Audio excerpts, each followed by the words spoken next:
Morning student. आज का topic है डेफिनेट इंटीग्रेशन यानी कि निश्चित समाकलन। निश्चित समाकलन क्या होता है और अभी तक कौन सा समाकलन पढ़ रहे थे।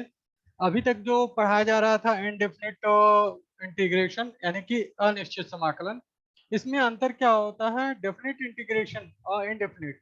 तो इनडेफिनिट में देखिए, अगर integration F x D x दिया रहता है तो इसका मान लीजिए समाकलन कैपिटल एफ एक्स है प्लस सी। यह जो है कांस्टेंट, जो कांस्टेंट ऑफ इंटीग्रेशन आता था यानी कि सी, यह डेफिनिट में नहीं आएगा। क्यों नहीं आएगा? क्योंकि डेफिनिट में लिमिट आ जाता है, यानी कि डेफिनिट इंटीग्रेशन इनडेफिनिट का ये हो गया, और definite integration A to B, ठीक, एफ एक्स डी एक्स, अगर इसका इंटीग्रेशन होगा तो ये कैपिटल एफ एक्स और स्मॉल ए टू बी, ठीक, जो कि यह बी हायर लिमिट है और ए लोअर लिमिट है, ठीक। हायर लिमिट और लोअर लिमिट ए और बी है, तो इसमें जो वैल्यू पुट करेंगे वह वैल्यू होगा एफ बी। एक्स के जगह बी पुट करेंगे higher limit minus F A, ठीक है। तो F B minus F A, यहाँ पर सी नहीं लगाया जाता क्योंकि यहाँ पर कांस्टेंट नहीं आता है, ठीक है। ये पूरा लिमिट कंप्लीट हो जाते हैं, यानी कि पूरी वैल्यू होती है, किसी कांस्टेंट की आवश्यकता इसमें नहीं होती है। तो आप समझ गए होंगे इसे, यानी कि यह इनडेफिनिट इंटीग्रेशन का है, यह इनडेफिनिट इंटीग्रेशन, ठीक है। और यहाँ पर यह डेफिनिट इंटीग्रेशन का है, यानी कि इनडेफिनिट इंटीग्रेशन और डेफिनिट इंटीग्रेशन, ये दो इंटीग्रेशन होता है। तो ये अभी तक पढ़ रहे थे आप और पढ़ चुके हैं, जिसमें सी लगाना होता था। और यहाँ पर डेफिनिट इंटीग्रेशन में a to B f x D x अगर हम समाकलन करते हैं या इंटीग्रेशन करते हैं तो F X A to B F B minus F A यहाँ पर होगा, ठीक है। अब चलिए नेक्स्ट हम सॉल्व करते हैं।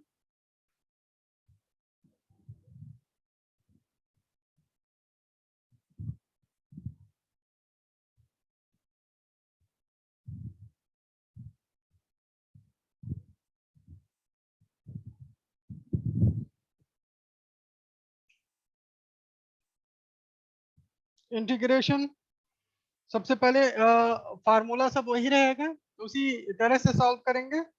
क्वेश्चन देखते हैं। फर्स्ट क्वेश्चन में इंटीग्रेशन 0 टू पाई है। देखिए 0 टू पाई बाई 4 यह दिया हुआ है, और tan square X D X ये इंटीग्रेशन के लिए दिया हुआ है। 0 to pi by 4 tan square X D X. अब इसका मान निकालना है, का मान ज्ञात करें। तो किस तरह से आप मान ज्ञात करेंगे इसे देख लीजिए।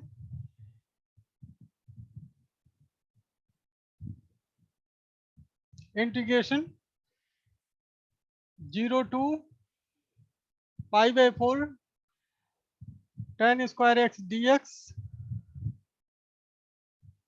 तो यहाँ पर होगा क्या, integration tan square X D X direct integrate नहीं हो पाएगा, यानी कि आप इनडेफिनिट से देखिए, जो भी प्रोसेस था इनडेफिनिट में इंटीग्रेट करने का वही प्रोसेस इंटीग्रेशन में यानी डेफिनिट इंटीग्रेशन में होगा।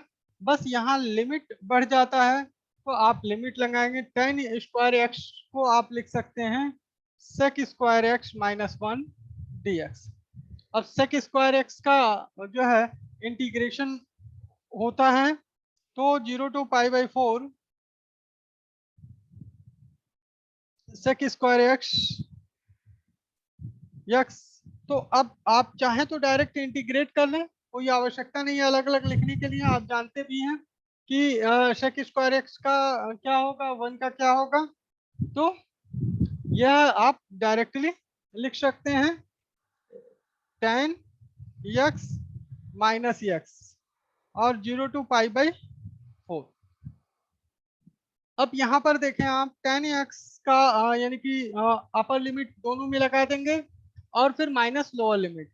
तो अपर लिमिट tan x में tan pi by 4 minus pi by 4, ये अपर लिमिट दोनों टर्म में, दोनों पदों में हमने रख दिया। अब माइनस लोअर लिमिट होता है, तो माइनस लोअर लिमिट क्या होगा, tan 0 माइनस 0। तो यहाँ पर tan पाई बाई 4 का वैल्यू क्या होगा, 1 माइनस पाई बाई 4, और tan 0 0 वैल्यू होता है 0 माइनस 0। अब देखिए 1 माइनस पाई बाई 4, यह इसका आंसर आ जाएगा।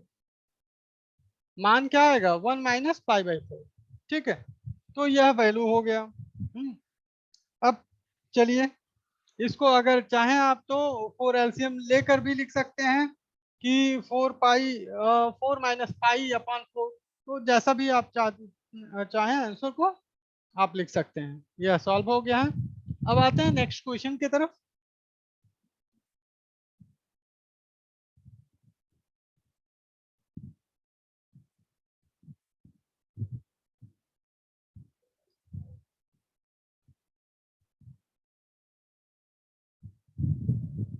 नेक्स्ट क्वेश्चन है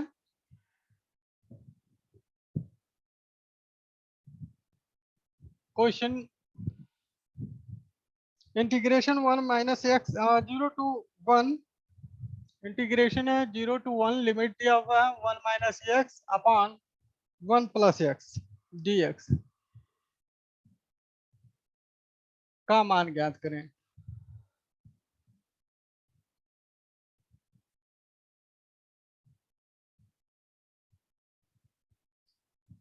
देखिए किस तरह से आप मान ज्ञात करेंगे। सबसे पहले इसका सॉल्यूशन लिखते हैं। इसमें इंटीग्रेशन क्या होगा, 0 टू 1 लिमिट दिया हुआ 1 minus X upon 1 plus X D X. अब इसको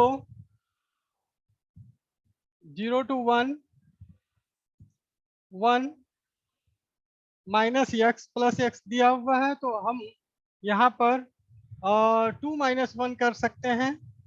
2 माइनस 1 माइनस एक्स, देखिए 1 को हमने 2 माइनस 1 कर लिया minus X upon 1 plus X D X, ये कन्वर्ट हो जाएगा। अब 2 को अलग कर लीजिए, यानी कि यहाँ पर 0 टू 1 2 माइनस 1 कॉमन कर लीजिए, तो यह माइनस कॉमन कर लेंगे तो 1 प्लस एक्स हो जाएगा upon 1 plus X D x. देखिए अब दोनों को अलग कर लेते हैं। ये इसके साथ डिनोमिनेटर 1 प्लस एक्स होगा और 1 प्लस एक्स के साथ भी 1 प्लस एक्स, तो भाग में बट जाएगा। ठीक है, तो न्यूमरेटर दो अलग अलग भागों में बटेगा, लेकिन डिनोमिनेटर क्या रहेगा, दोनों के साथ सेम डिनोमिनेटर रहेगा। तो 0 to 1 2 upon 1 plus X minus, या तो अलग लिख लीजिए इसे, minus 0 to 1 1 plus X upon 1 plus X D X. देखें आप यहाँ पर 2 बाहर आ गया, 0 to 1 1 upon 1 plus X D X and minus, यहाँ पर ये कैंसिल आउट हो गया, 1 हो जाएगा 0 टू 1 1 डी एक्स। ठीक है, अब देखें यहाँ पर कि 2 log 1 प्लस एक्स, इसका इंटीग्रेशन होगा क्योंकि 1 अपॉन एक्स के रूप में है ये, 0 टू 1 माइनस, और ये x 0 टू 1 इसका होगा। अलग अलग इंटीग्रेशन, बस ध्यान देंगे अलग अलग इंटीग्रेशन करने पर लिमिट वही रहेगा जो पहले लिमिट था। ठीक है, जो मूल रूप में जो इंटीग्रेशन का लिमिट था वही लिमिट दोनों में रहेगा, उसमें परिवर्तन नहीं होगा। चलिए नेक्स्ट स्टेप देखते हैं हम।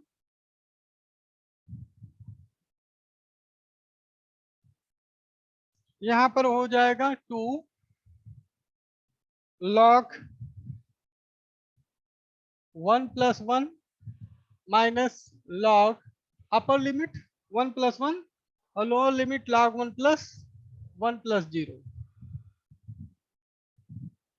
एंड नेक्स्ट है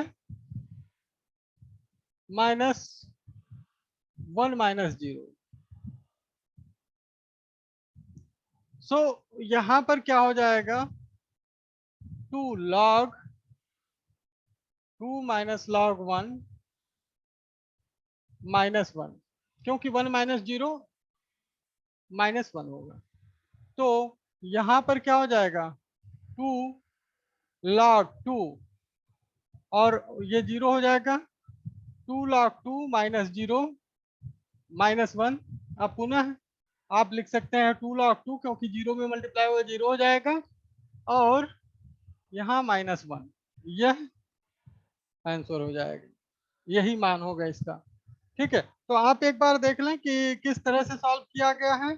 सबसे पहले चूंकि दोनों का पावर सेम था तो डिवाइड करिए, या जो है आप इसको एडजस्ट करके भी रिड्यूस कर सकते हैं जैसे हमने किया है। या तो आप डिवाइड कर लीजिए या तो एडजस्ट करके रिड्यूस कर लीजिए, जैसे 2 - 1 कर दिया हमने तो वैल्यू तो सेम है, 2 - 1 1 ही होता है, 1 - x ही रहेगा। ठीक है, अब इनको दोनों को अलग एक साथ ले लिया, माइनस कॉमन करने के बाद 2 के साथ 1 + x और 1 + x के साथ 1 + x, डिनोमिनेटर सेम रहेगा। उसके बाद इनको दो भागों में हमने जो है ब्रेक कर लिया, तो दो भागों में जो इनका यानी कि लिमिट ऑफ इंटीग्रेशन होगा, लिमिट जो होगा इंटीग्रेशन का वो सेम रहेगा। उसके बाद एज इट इज जैसे इंटीग्रेशन करते हैं करेंगे। उसके बाद यहाँ पर जो है हम लिमिट लगा देंगे, upper limit lower limit. Upper limit का वैल्यू पुट करेंगे माइनस लोअर लिमिट, तो यह लिमिट की वैल्यू पुट करने के बाद हमें यह प्राप्त हुआ आंसर। ठीक है, जो कि इसका मान है। अब नेक्स्ट हम चलते हैं क्वेश्चन पर, जो है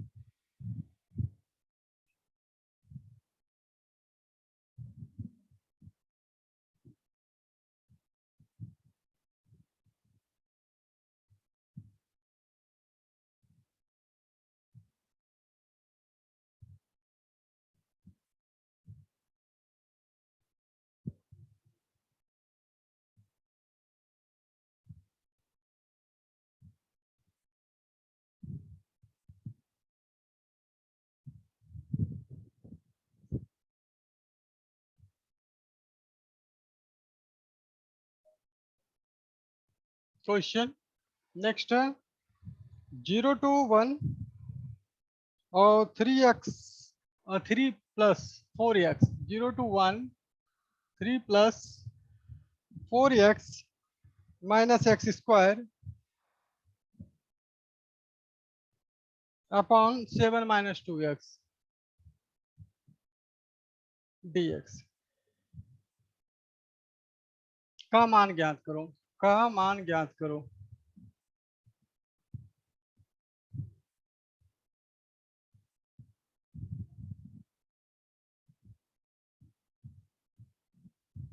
अब देखिए आप कि किस तरह से इसे सॉल्व करेंगे।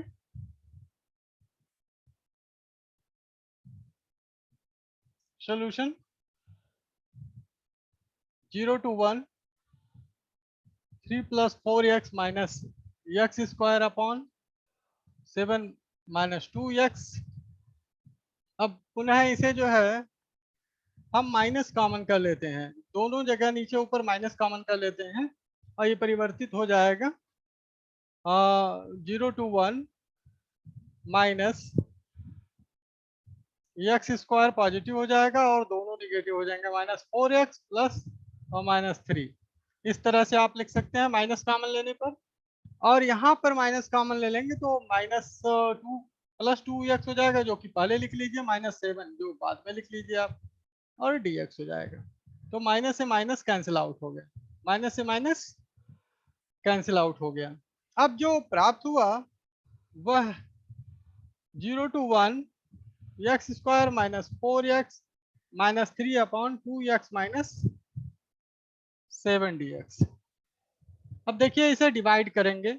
सबसे पहली बात तो यहाँ पर जो न्यूमरेटर है उसका जो पावर है x पर वो अधिक है इन कंपेयर टू डिनोमिनेटर, यानी कि हर के सापेक्ष अंश में जो पावर है वो अधिक है। तो हम क्या करेंगे, इसको 2x माइनस 7 से हम डिवाइड करेंगे। 2x माइनस 7 और ये है x square minus 4x minus 3। ये रफली डिवाइड कर लीजिए आप रफ पर और उसे वैल्यू लाकर रख दीजिएगा। चलिए हम यहाँ पर डिवाइड कर रहे हैं। 1/2 से आप डिवाइड करें, क्योंकि यह पहला जो है टर्म बराबर होना चाहिए। तो 1/2 से अगर आप डिवाइड करेंगे तो ये हो जाएगा एक्स स्क्वायर माइनस 7/2x। चलिए यहाँ से साइन चेंज हो जाएगा, ये कटेगा और फिर भी 4 2 8, 8 माइनस 7 माइनस 1/2 x आएगा और माइनस 3।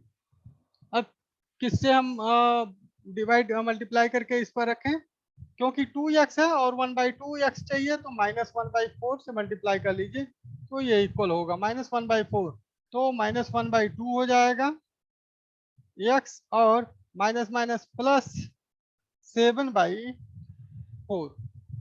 ठीक, अब देखिए यहाँ पर यह प्लस हो जाएगा, ये माइनस हो जाएगा, ये कट जाएगा और यहाँ पर जो वैल्यू आएगा वो आएगा 4 3 12, 12 और चूंकि दोनों माइनस है तो ऐड होगा 12 और 7, यह 19 -19/4। ये हो जाएगा आपका रिमाइंडर। यानी कि यहाँ पर जो क्वोशंट आ रहा है, जो आप क्वोशंट आ रहा है यानी भागफल, वह क्या आ रहा है -1/2x और -1/4। अब इसको हम लिख सकते हैं इस तरह से जो है, यहाँ पर लिख लीजिए 1/2x -1/4 यह चीज है और -19/4 और डिनोमिनेटर में क्या है 2x माइनस 7। ये हो जाएगा आपका इंटीग्रेशन का। तो अब इसे हम इरेज कर देते हैं। चलिए इरेज करके यहाँ पर यही वैल्यू लिख लेते हैं। तो इंटीग्रेशन यानी कि ये समझ में आ गया होगा कि किस तरह से डिवाइड करते हैं। डिवीजन तो आप लोग पहले से भी जानते होंगे क्योंकि यह लोअर क्लासेस में भली भांति पढ़ाया जाता है। अब चलिए हम इसको यहाँ पर लिख लेते हैं 1/2x माइनस 1/4 एंड -19/4 और 2x माइनस 7 dx। यह टोटल आ गया और ये 0 to 1 है। नाउ नेक्स्ट स्टेप इज, अलग अलग आप चाहिए तो अलग अलग कर लीजिए। 1/2x रहेगा dx माइनस 1/4 और 1/4 क्या हो जाएगा 0 to 1 1 dx and -19/4 0 to 1 1/2x minus 7 dx। ठीक है, तो ये यहाँ तक हो गया। अब इसको इरेज कर देते हैं और पुनः इसको आगे प्रोसीड कर देते हैं। ये क्या होगा 1/2 और x स्क्वायर, x का x²/2 इंटीग्रेशन क्या होगा x²/2 0 to 1, ये इंटीग्रेशन इसका होगा प्लस यह नेक्स्ट जो इंटीग्रेशन होगा -1/4 x 0 to 1 और उसके बाद 19/4 इंटीग्रेशन जो होगा इसका log x, यानी कि 1/2 क्योंकि यहाँ पर 2x माइनस 7 को t मानेंगे तो 2dx इक्वल टू dt होगा, इसलिए 1/2 आ जाएगा यहाँ पर 1/2 log 2x minus 7 power 0 to 1, power 0 to 1 ये होगा। अब चलिए यहाँ पर देखते हैं 1/2 इंटू 1/2, ये 1/2 बाहर आ जाएगा और 1 का whole square upper limit minus lower limit N 0 का होल स्क्वायर। यहाँ का 1/2 हमने बाहर ले लिया, अब एक्स स्क्वायर बचा, एक्स स्क्वायर की लिमिट हमने लगा दिया अपर लिमिट माइनस लोअर लिमिट, ये -1/4 1 माइनस 0 अपर limit minus lower limit 19/4 into 1/2 को बाहर कर दीजिए और लॉग 2 इंटू 1 माइनस 7 और लॉग क्या हो जाएगा 0 इंटू 1, और माइनस अगर चाहें तो आप कन्वर्ट कर सकते हैं, और यहाँ पर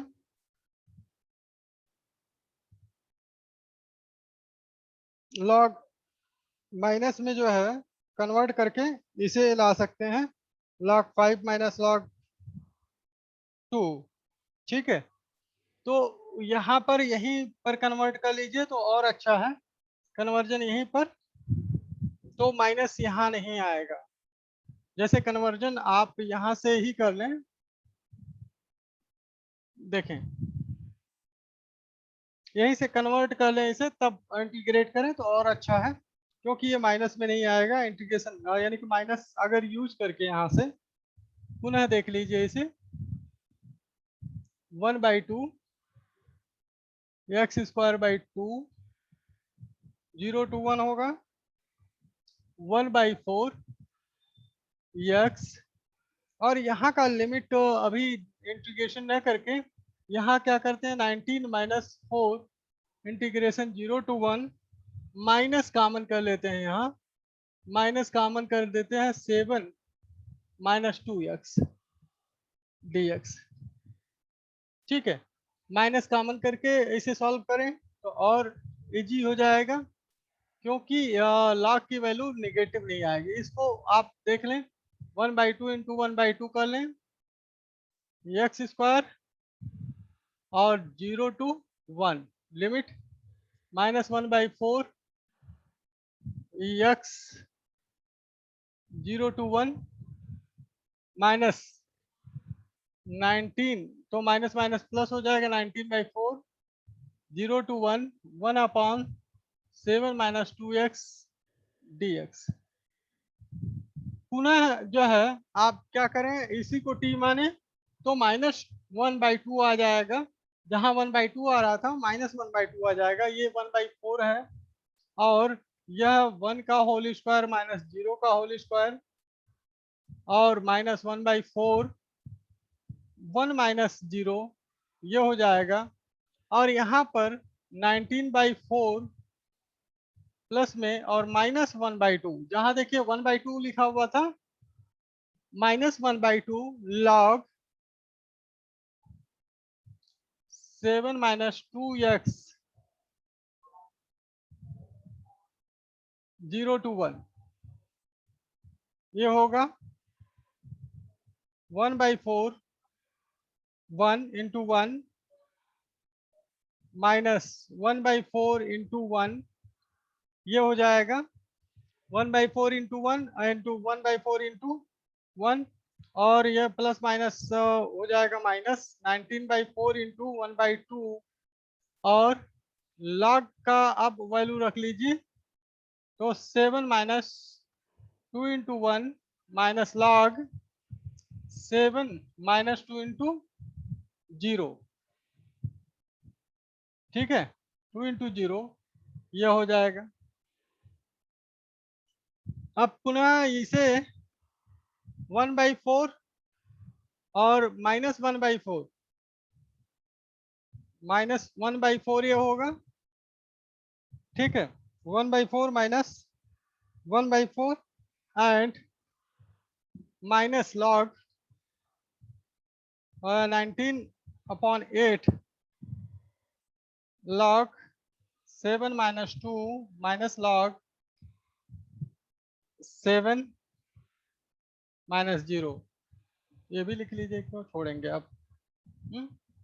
ये कैंसिल आउट हो गया, -19/8 और log 5 माइनस log 7।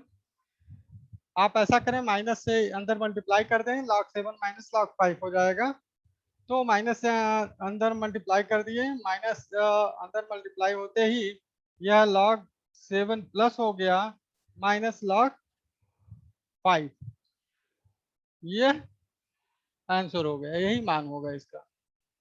ठीक है, तो इस तरह से आप इसे सॉल्व कर सकते हैं।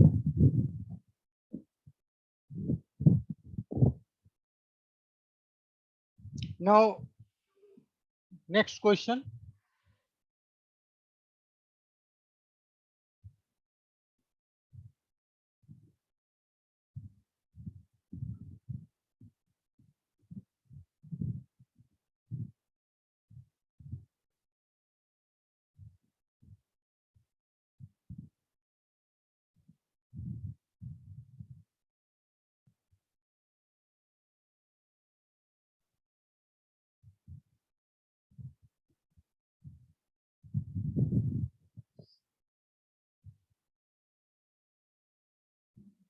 क्वेश्चन दिया हुआ है integration e power x cos e power x dx, और यह दिया हुआ 0 to 1, limit 0 to 1 e power x cos e power x dx का मान ज्ञात करें। का मान ज्ञात करें। सोल्यूशन,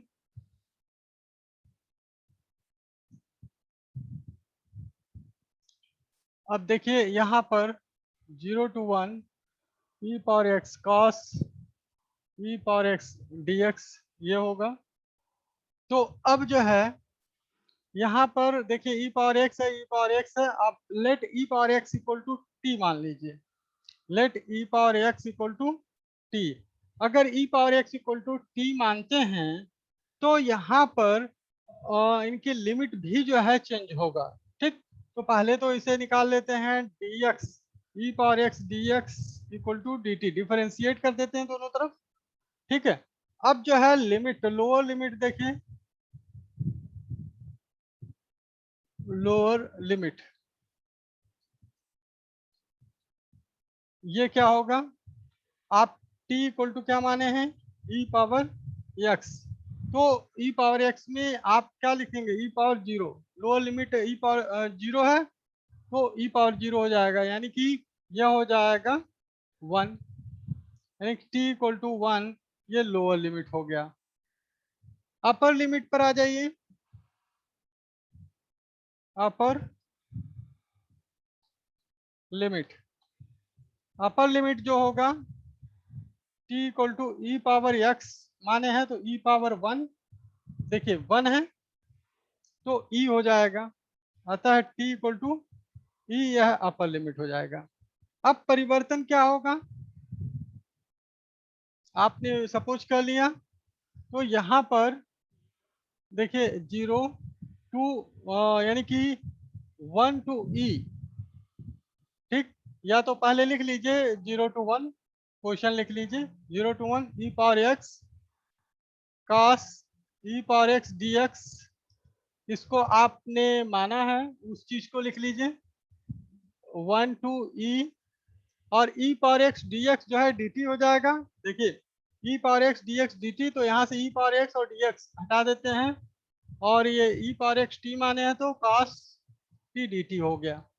ठीक है, cos का इंटीग्रेशन क्या होगा, साइन, साइन t 1 और e हो गया, अपर लिमिट लोअर लिमिट। अब जो है upper limit minus lower limit, यानी कि sine e minus sine 1, sine e minus sine 1। ठीक है, यही जो है वैल्यू हो जाएगा साइन e माइनस साइन 1। यह इसका मान हो जाएगा। ठीक है, आपने देखा किस तरह से लिमिट माना गया और लिमिट को अलग कर लिया गया।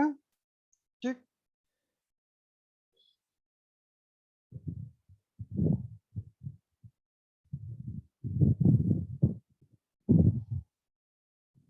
अगला क्वेश्चन देखते हैं।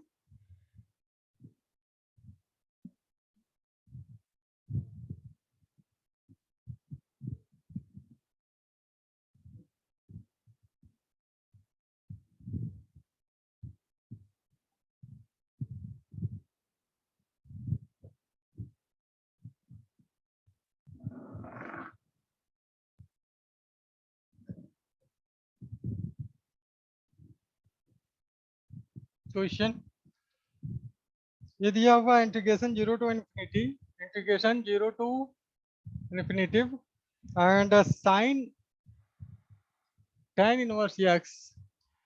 Inverse x upon 1 plus x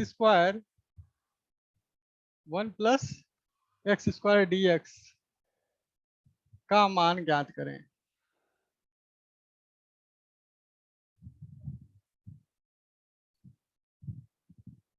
तो यहाँ पर सॉल्यूशन होगा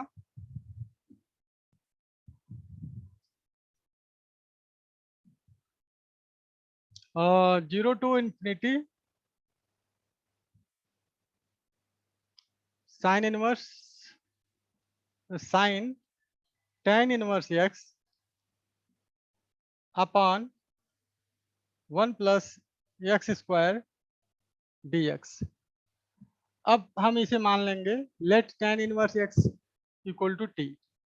tan इनवर्स x ही यहाँ साइन के देखिए tan inverse x equal to t। Let x equal to t। तो tan इनवर्स x डिफरेंशिएट करेंगे तो 1 upon 1 plus x square dx equal to dt। तो जो यहाँ 1 अपॉन 1 प्लस एक्स स्क्वायर है वो dx, वो और dx मिलकर dt हो जाएंगे। ठीक है, अब लोअर लिमिट और अपर लिमिट देख लेते हैं क्योंकि लिमिट भी चेंज करना होगा। लोअर लिमिट ये हो जाएगा t equal to tan inverse, lower limit में है 0 तो tan इनवर्स 0 मतलब 0। ठीक है, और अपर लिमिट क्या होगा